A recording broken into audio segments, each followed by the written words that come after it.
Greetings, one and all, to the most cursed, most cringiest corner of the internet. A YouTube channel content creator actively alienating everyone in both the analog and digital world. Well, welcome and good evening, wonderful dice of all alignments. I am Lunar D8. Fire from Hell.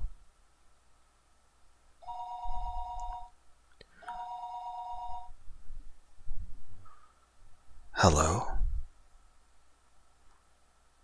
Do you need the hospital or the fire department? The fire department. Is there a fire? Or some other accident? Please speak slowly and calmly. I think it's a fire. This is the rest area on the highway.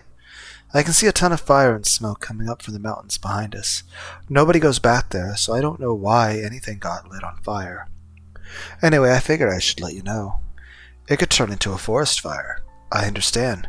I need to know exactly where you are, so please tell me your name, a phone number, so we can get in touch with you and the exact location of the fire. Notice from the fire department headquarters. We have a report of suspicious fire on the western slopes of the mountain.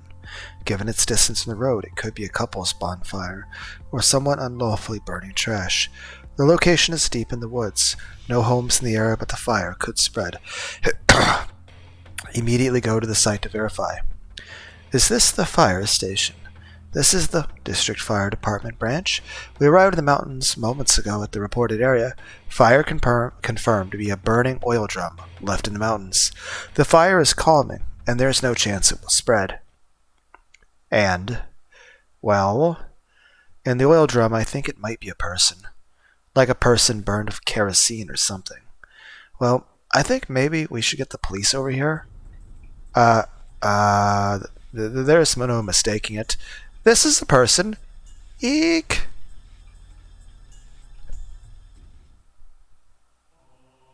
Victim of the 5th year. This year's curse, then. That's what it looks like. He kills them differently every year, but this is particularly conspicuous, isn't it? Clawing out your own throat. That isn't normal. Let's leave the rest to the old man in the forensics. I'm sure he'll find some suspicious drugs. Thank you. Thank you for your hard work. Oh, Oishi-san, Komiyama-san, and the others have arrived. Oishi-san, much appreciated. Well, it would seem we have a pretty crazy one this year. Yes, we've been outsmarted. I was absolutely under the impression that Teppei Hojo would get killed tonight. Who is the deceased? Jiro Tomotake. A photographer with a hobby for coming to Hinamizawa a few times a year. So, who was in the oil drum? Mio? A few times a year. I mean, we did wish she would die in a fire. We didn't even have him marked. I wonder what happened. Did they realize we were watching the Hojo residence the whole time and decide to switch their target? Maybe. We sure flubbed this one. And there are no problems with Teppei Hojo. Correct. His daughter left for the festival in the evening, and a little while later he left on his motorbike. His daughter came back first. Wait. Has he not come back yet? Is he still out drinking somewhere? Oishi-san, are you there? Call from the Chief Takasuji. He's on the line in car 1.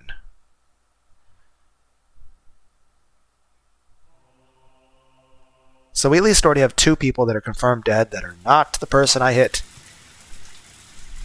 Continue.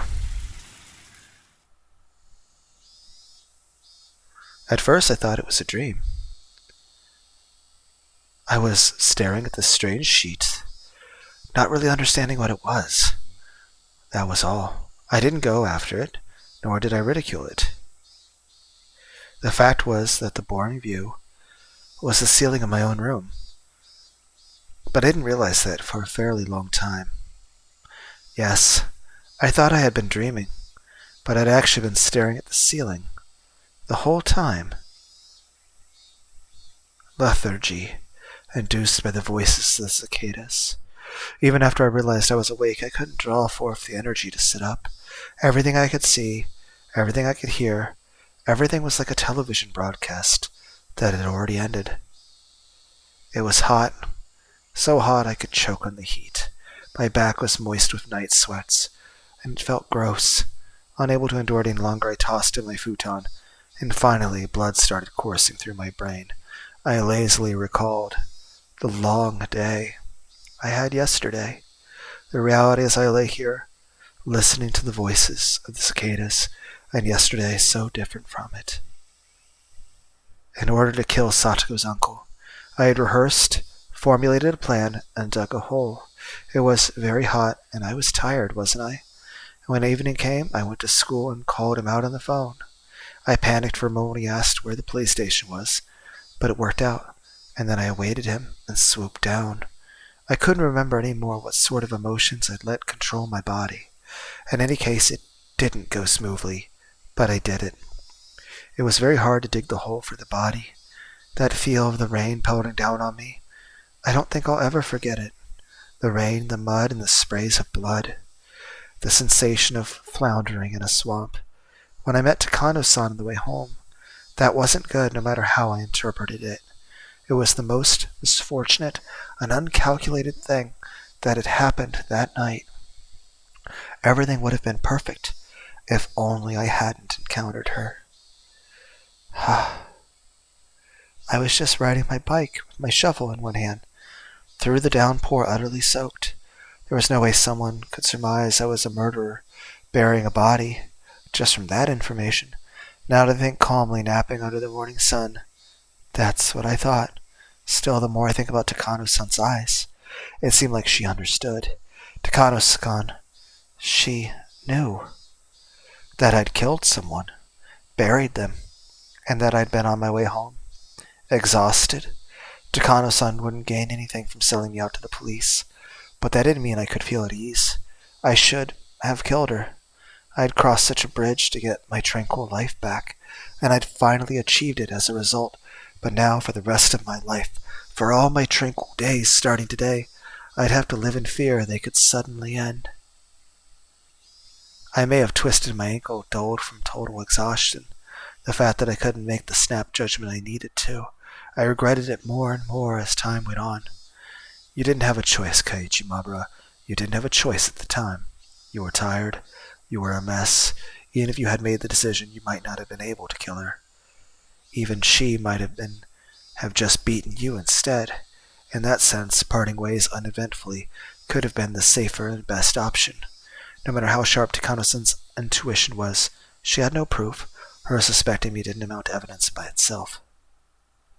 Logically, I know that, but that doesn't mean I have nothing to worry about, does it? Just worry about it when the time comes. Now isn't the time to be worrying. It's the time to be smiling, right?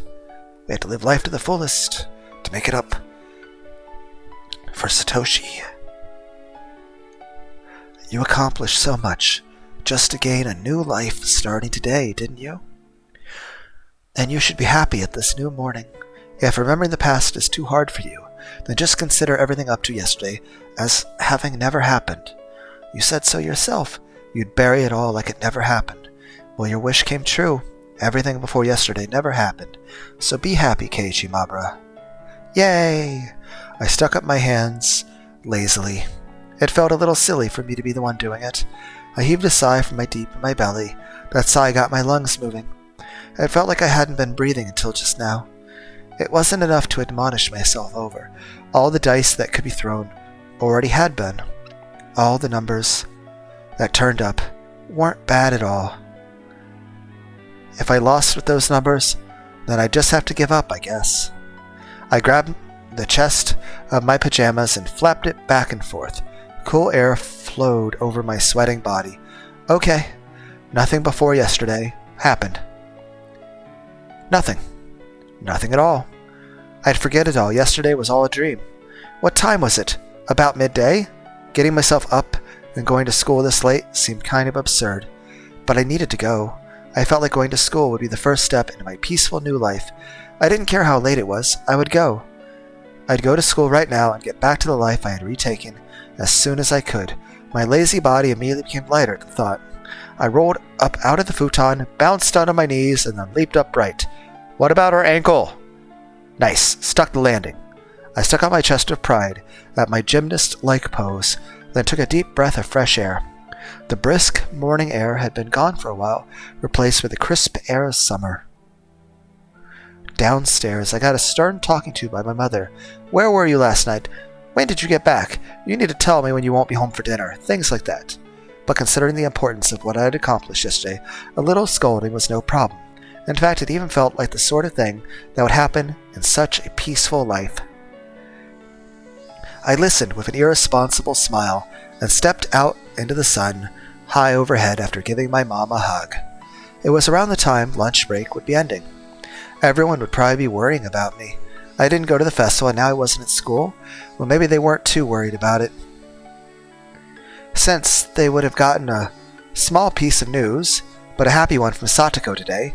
Yes, the small piece of news that her uncle hadn't come home last night. Satoko would probably live her days in nervous tension for a while, thinking he might still come home. But eventually those days would end, and finally Satoko too would realize her uncle was never coming back, and then Rika-chan would quietly invite her. She would say, "You can live with me again," and everything would be back to normal. Our lives would go back to how they were before that man appeared. Satoko would start wearing that extraordinary smile, complete with those protruding canines, and fool everyone with those traps she was so proud of. I'd probably be her first target out of everyone, but I wouldn't be mad.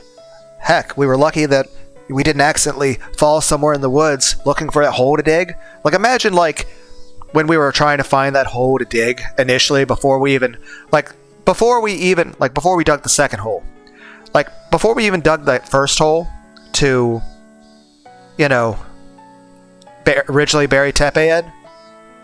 What if we fell for one of Satoko's traps and we died from Satoko's traps? Like, what if, like, all of it never happened and we just been dead. We died before.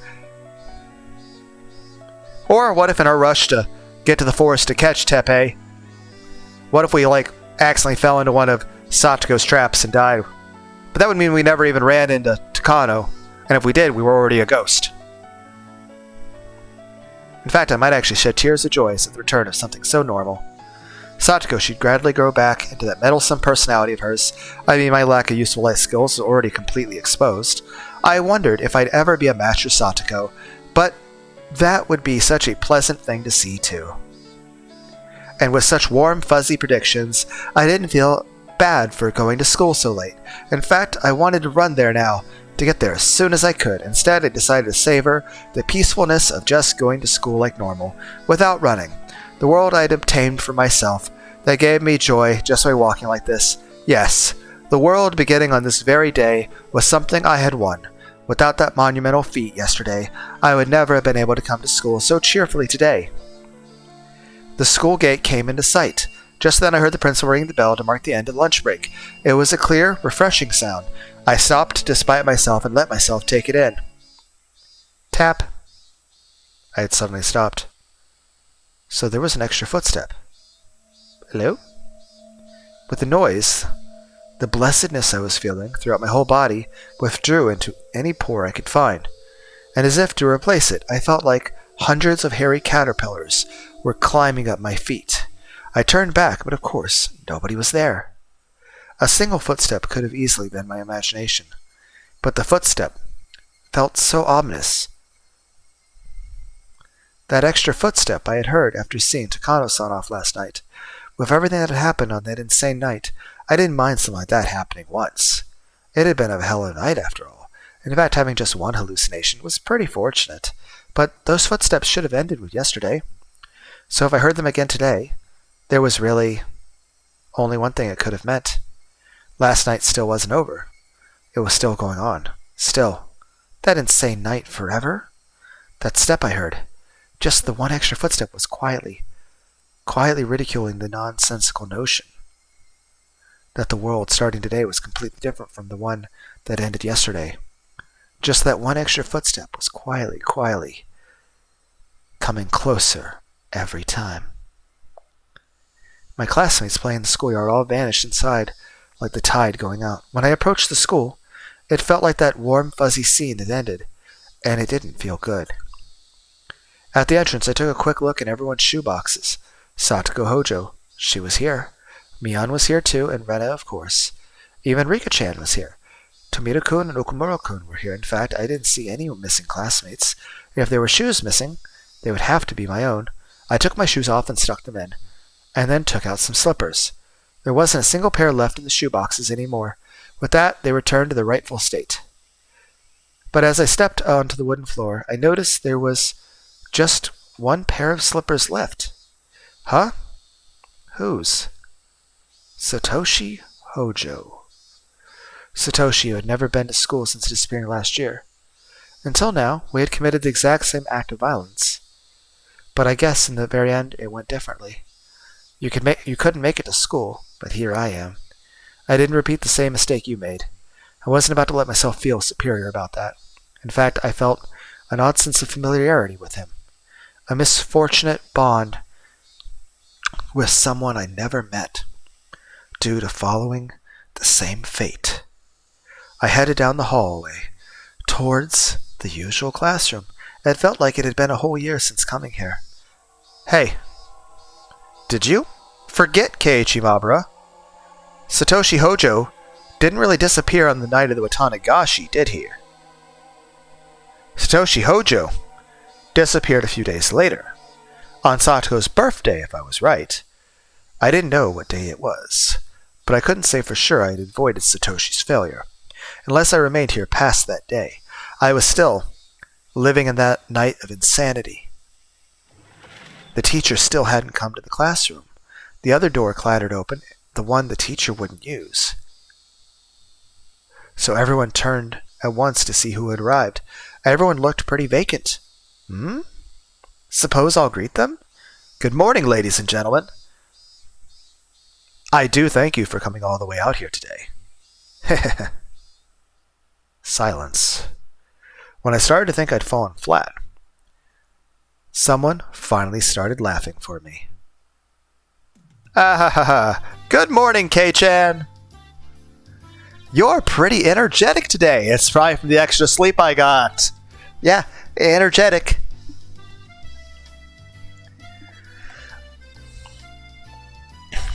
Maybe you haven't gotten out of the festive mood yet, how?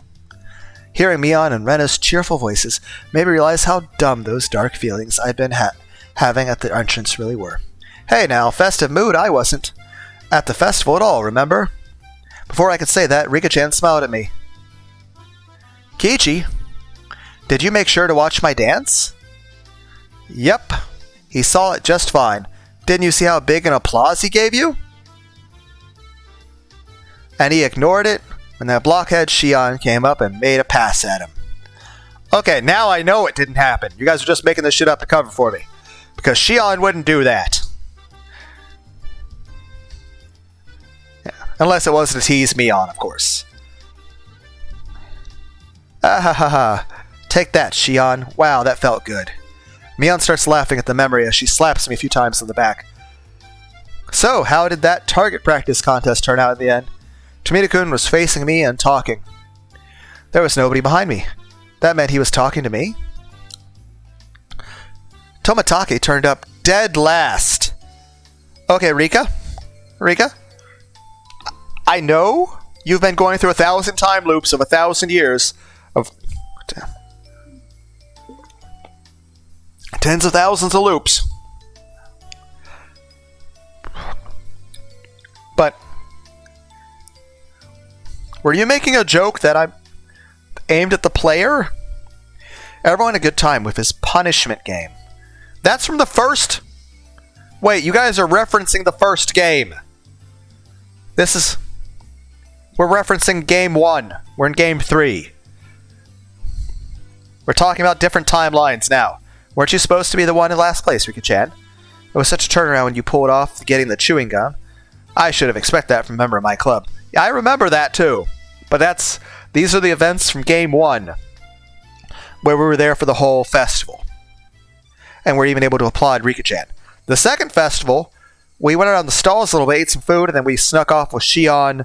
And though Shion didn't even exist in the first festival, we hadn't even met her. Neither did Eri. I was about to call his name Korea. like from Baki the Grappler. It was fantastic. Crying at a time like that is a feat only Furude would be allowed to do.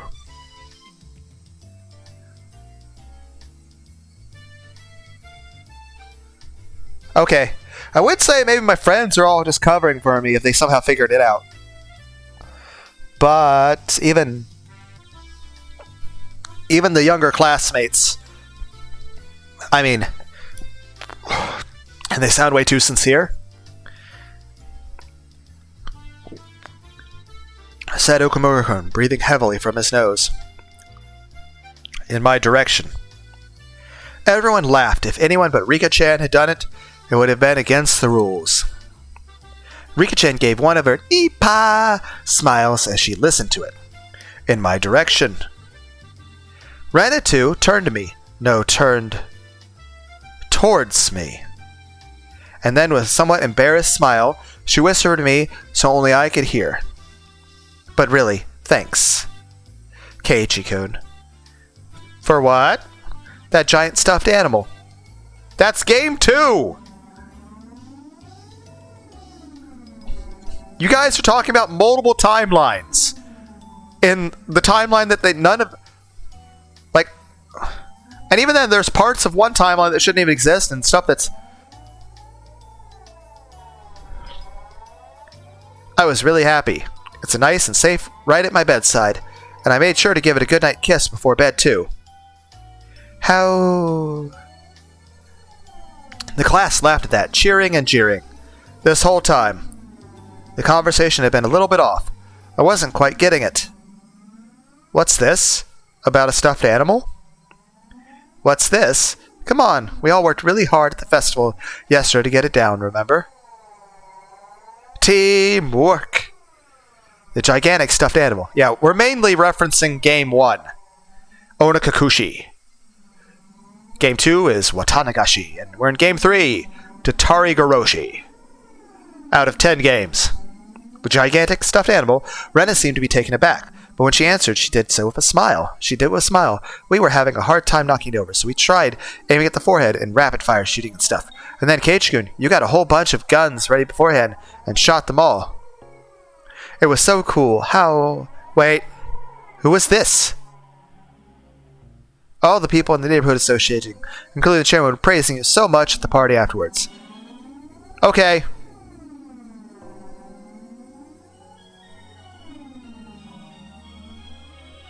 Did Miyo Takano kill me? Like when I initially fell asleep, like... Then again, I mean, there would have been no reason for me to have the angry, fearful thoughts when I woke up for the seatbelt jerk. But this is getting to the point that it's not possible that my friends are covering for me.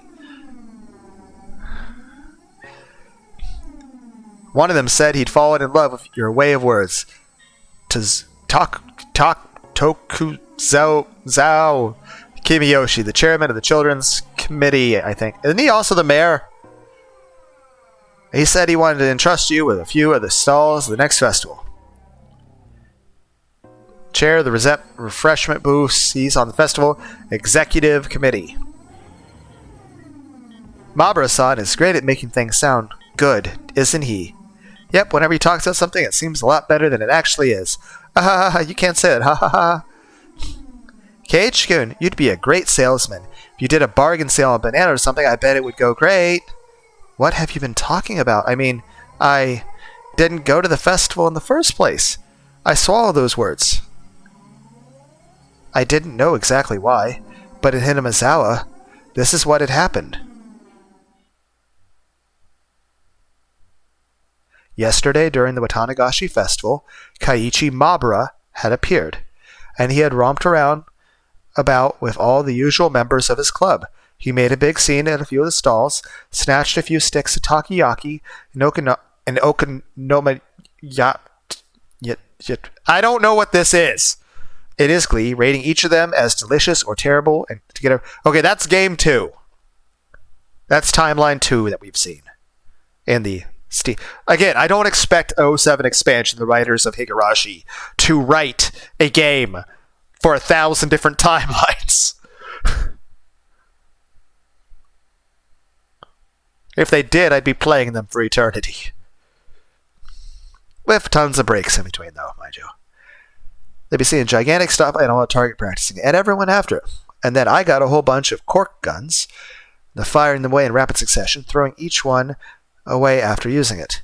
And admirably, I shot down the biggest stuffed animal there, and then I gave the stuffed animal the proof of my victory to Rena as a gift.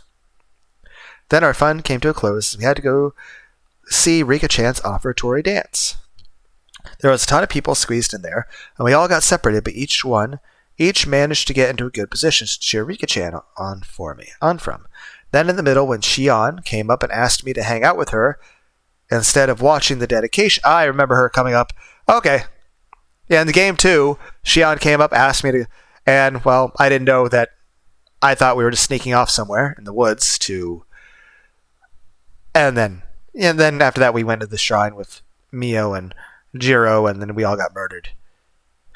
So we're mixing events from multiple timelines in this story. I mean, as long as it all ends well, I mean, that's fine, right? But this is the scenario of, we ignore Shion. And we say, no, I'm going to stay and watch Rika. I refused. And stayed put, watching the dance until the very end. Oh, initially, I remember when she came and asked me to go somewhere, I thought maybe she would have a better view of Rika.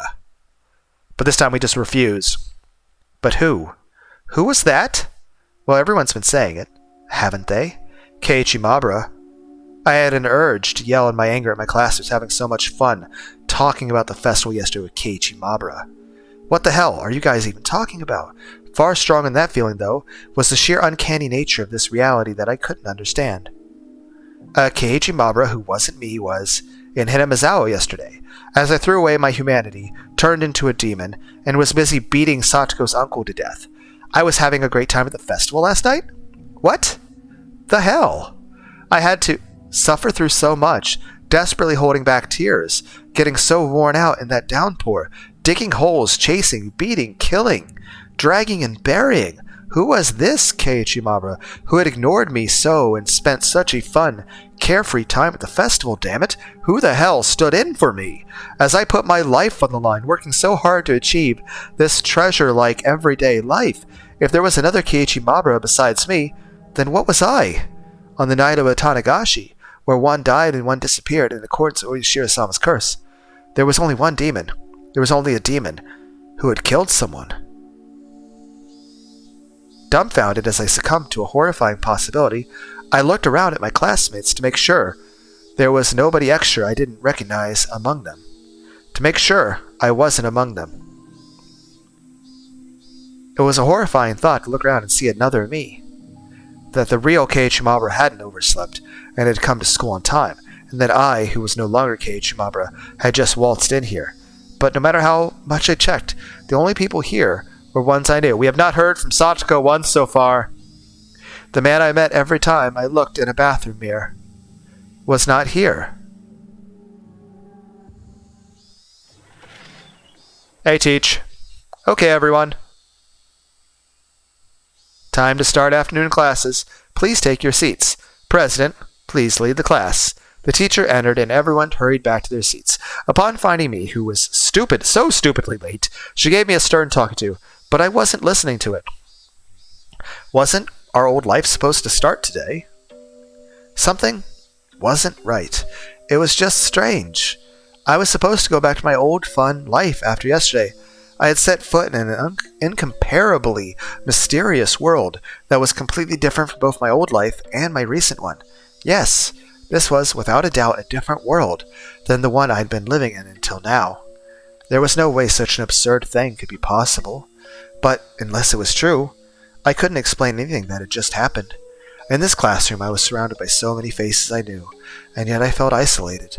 The cicadas sounded no different than they had before now, but they seemed somehow false. The air was parched and dry too, making me think, was the air in Hinamizawa always this uncomfortable?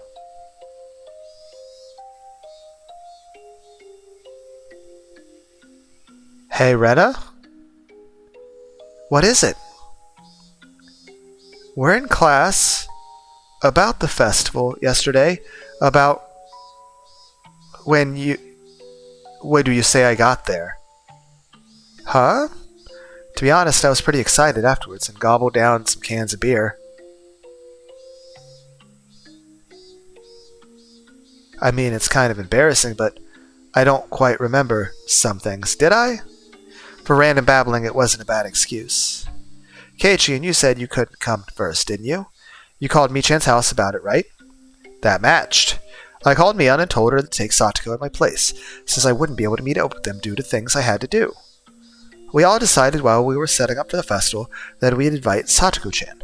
We wanted to bring her out someplace where she couldn't see her uncle for a little while.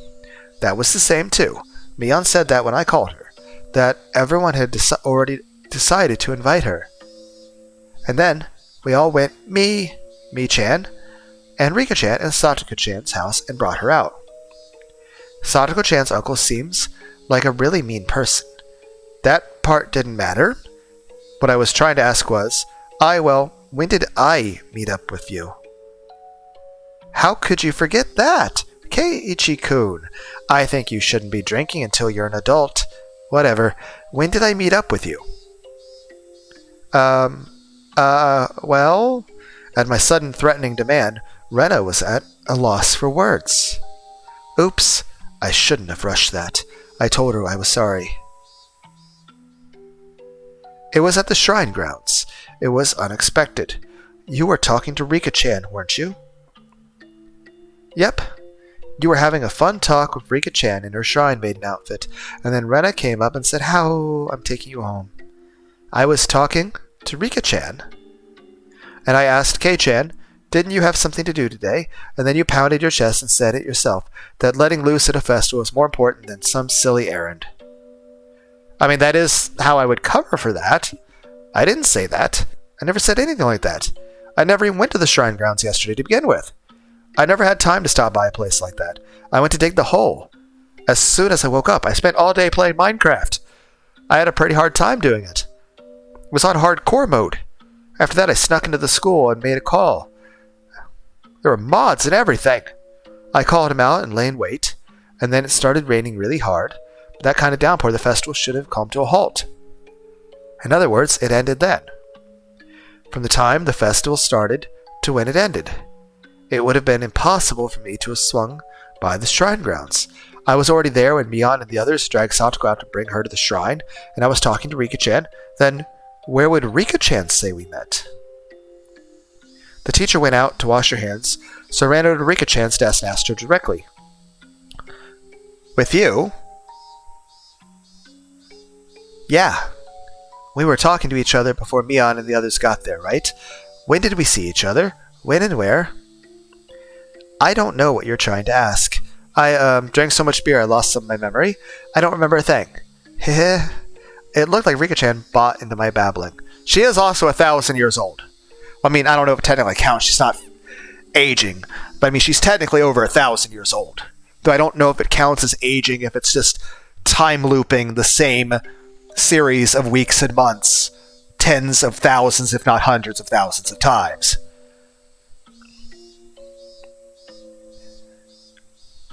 Each of which ends with everyone getting horribly murdered. We saw each other when the mayor and the others came out of the assembly hall. You were in front of the ritual implement storehouse. Okay. Huh? What? The ritual implement storehouse? I'd never heard a building called that before. Or maybe I have. But at the very least, I wouldn't know where on the shrine grounds it was. The mayor got really angry at you, since you shouldn't go near holy places without authority, remember? I thought it was just I just can't go inside. I'm allowed to go look at the outside of the building and, wonder what's in there. I think that's healthy. I think that's allowed. I just can't go in. Keiichi, did you forget that too? I was too scared to ask anymore. The more I asked, the more it became clear without any doubt that Keiichi Mamoru was present at the Furude Shrine Grounds during the Watanagashi Festival. The clearer that became, the more doubts and fears I had. Who on earth was I yesterday? Whoever that was, he had a good time in my place. I managed to go the entire day without letting them notice I wasn't there. Oh, right. When did that person leave, everyone? This morning, my mother got mad at me for having stayed out late so last night, which meant at the very least that Keiichimabara hadn't come home while my mother was still awake. The festival would have been closed because of the downpour. If I recall right, when I went back to the house's storage room to get another shovel, I think the clock said 7. Since it was already raining hard by then, the festival would have had to come to close before 7. If I had returned that early, I would have definitely run into my parents. Or at the very least, they wouldn't have asked me when I got back last night. So the Keiichimabara from yesterday, that meant he never went home. That meant the downpour happened. The festival was broken up and everyone left. But he didn't go back to my house. That means when I arrived at the natural conclusion, a wicked chill suddenly froze my spine and climbed up to my brain. The other Keiichimabara died. That meant Keiichimabara was the same as Satoshi. One day he never went home. On the night of the Watanagashi, he never went home. The downpour interrupted the festival, and on the way home, he suddenly disappeared. And I, who was dealing with the corpse, went home without a problem. I was so tired I wasn't even hungry, so I went up to my room without a sound and crawled into my futon. Who was I? That much was obvious. Keiichimabara. Keiichimabara was me. There may have been another one, but that doesn't negate the fact that I was Keiichimabara. Then that other Keiichimabara was what? The voices of the cicadas, steadily filling the classroom, were beginning to bother me. Suddenly I laid eyes on Satoko. Sato's expression was dark as always. She seemed completely exhausted, at a life of agony she couldn't even imagine an ending to.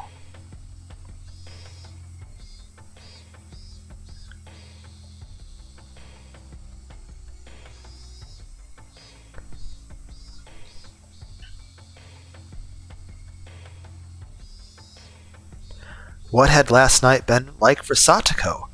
Did she have fun with everyone and feel a little happier, if even for a moment? And when she went home, the end of her dream, she'd probably gone to sleep afraid of when her uncle would return.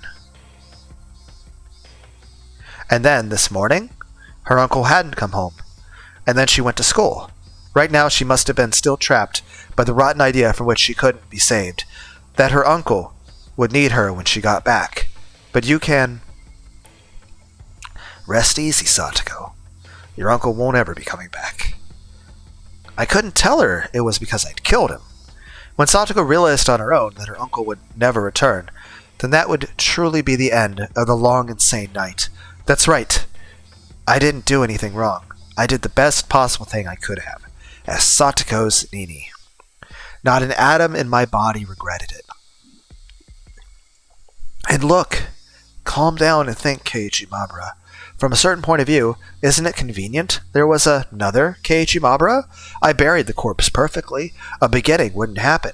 But if worst came to worst and it got out, and the investigation got to me, I now had a strong alibi, able to profess the fact that I'd been at the Watanagashi festival, but accepting something so creepy and using it as an alibi? Still, if I proved I hadn't gone to the festival yesterday, it would do no good and a whole lot of harm. That was what left the really, actually bad aftertaste. You'll forget about it, Keiichimabara. Everything that happened before today. So just forget about the Keiichimabara who was there yesterday too. Instead, let's watch gently over Satoko.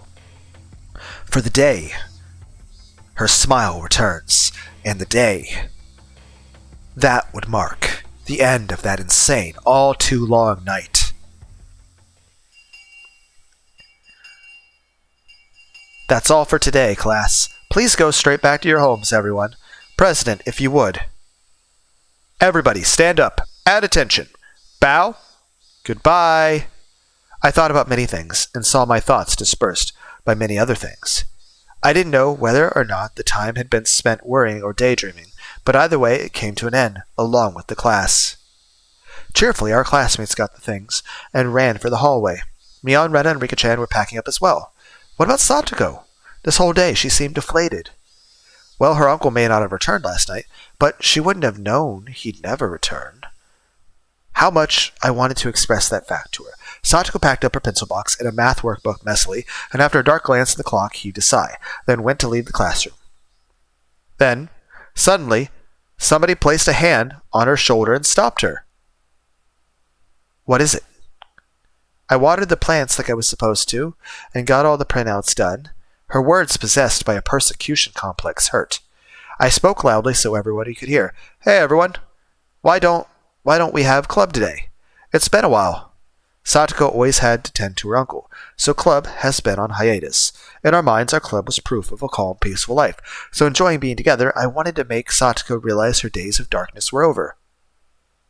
I'm okay. I'll do it. Meep. Well, I mean, I don't mind. Guys, what is... I feel confused by your reactions. If it's okay with Satoko, under a condition. That was important. With everything up to her, Satoko gave a worried look. Come on, Satoko, it's been a long time. Let's go crazy. Well, I'm happy you feel that way, but my uncle might already be home. Thus spoke her darkened eyes, her mouth unmoving. You've been choking on life every day for a while. You must be about to suffocate. It's not good for your mind or your body. Once in a while, you've got to have some fun. Please, leave it alone. It's not like I don't want to do club again. With one word, but. She looked down. Satoko, you know as well as anyone that it's more fun being with everyone, right? We're friends. That means we can spend time with each other. I mean, you had a great time at the festival yesterday with everyone, didn't you? Rena nearly said something, but she was too late. Keiichi-san, what are you saying? My arm on her shoulder seemed to weigh her down and she threw it off. What exactly was I playing and having fun at the festival? The only one having fun was you, Keiichi-san. Huh? I looked over at Mion for help, but now everyone was looking down. I am confused. My instincts told me that Satoko hadn't gone to the festival. But Rena said it herself, that she went with Mion and Satoko to the house to invite her. Satoko-chan left on the way there. She didn't go to the shrine. But why? I realized the absurdity of what I just said with Satoko in front of me. She said her uncle was waiting at home, and she couldn't have fun by herself. When we were in front of the shrine, we tried to stop her too. We told her uncle said it was okay, and that he wouldn't get mad if she had a good time. At some point, tears had begun welling up in Satoko's eyes. Satoko was so afraid of her uncle that she couldn't even allow herself time with her friends, and went home. No. She was even afraid of letting herself have a good time with her friends. Keiichi-san, you must have it nice, having a blast at the festival all night. They told me you went all out, didn't you? I'm very envious. Smiling to herself, her tears began to fall. I must provide for my uncle. It's completely different from you, with how you let your parents do everything. Satoko? I'm so glad you enjoyed yourself at the festival. I'm so glad you had enough fun for me, too. I mean, I want to participate in the club, too. Making such a racket with everyone is so much fun. But right now, I can't. Unable to withstand such violent emotion, a few teardrops slid down her cheek. But even though she was having such a terrible time, not once did she ever say that it was hard for her. It was a sad, obstinate bravery. But the days when Satoko had to feel like that were over. Satoko didn't need to endure it, to bear it any more. She could forget all about it now and smile. I was so frustrated not being able to tell her that directly. Instead, I said something that I'm not sure I should have said before I thought twice about it. He didn't come home, did he? The words were deeply meaningful to me, but I didn't know if Satoko understood. Didn't come home? Who? He didn't come home last night, did he? Your uncle? What are you talking about, Keiichi-san? Satoko shouted with all her might. When has he not been there? When? When? Calm down. I mean, he didn't come home yesterday, did he?